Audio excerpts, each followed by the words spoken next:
Good morning. Yeah, we just were watching dozens and dozens and dozens of Mustangs take off, hit the road. Really exciting. But thank goodness I have the Mach-E 1400 horsepower to catch up, right, Mark? This is the Mustang Mach-E 1400. It's called the Mach-E 1400 because it has 1400 horsepower. So we built it as a high performance demonstrator, not street legal, so we can't quite do it that. I can't take it on the street. But it's a great car to ride in. It's got some power. And built for the track. And so we've got a couple of assistants over here because it is an electric vehicle built for the track. So how you make it electric and still powerful?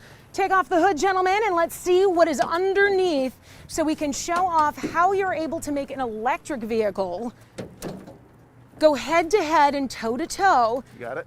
With the other race vehicles. What do we have inside? Those look like flux capacitors. Are we breaking the We've left the flux capacitors time barriers off. We couldn't fit those in here, but we started with a Mustang Mach-E body. We've modified it to put a racing suspension on it, all the aerodynamic treatments on it, but the heart of it, it's all about electric performance. So we actually have 3 electric motors in the front, 4 electric motors in the back, so that we can get that all-wheel drive performance. It can go on a road track, it can drift. It's got 3 motors back here, driving a differential to the front, and a custom suspension with a rocker suspension on it as well. So, and there's 4 more motors in the back. 4 more 7 motors in the back all together.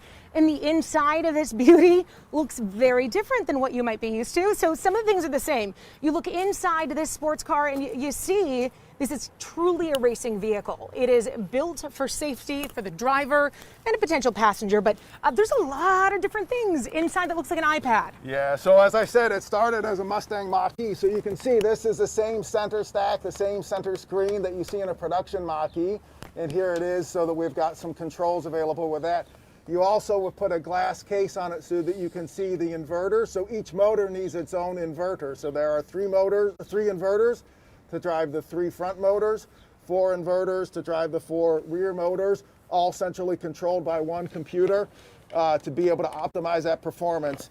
And we put 4 seats in it because we want people to be able to experience this. So not just the driver, we want to be able to put passengers in here so we can take them out on track and show them what electric vehicles are capable of. Well, and this is really interesting because electric vehicles obviously are not typically known for their speed or their power, but you are trying to change that, and especially with the Mach-E.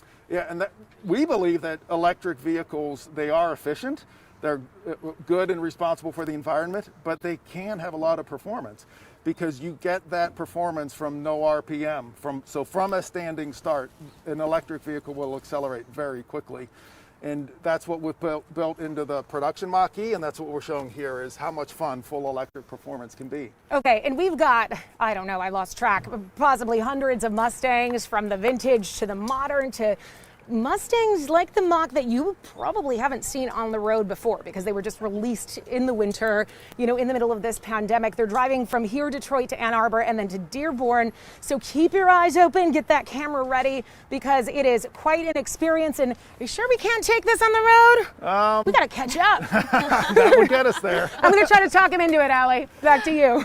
I mean, I would be doing the same thing if I was you, Jen. Definitely worth a little bit of convincing, so I'll let you go and do that.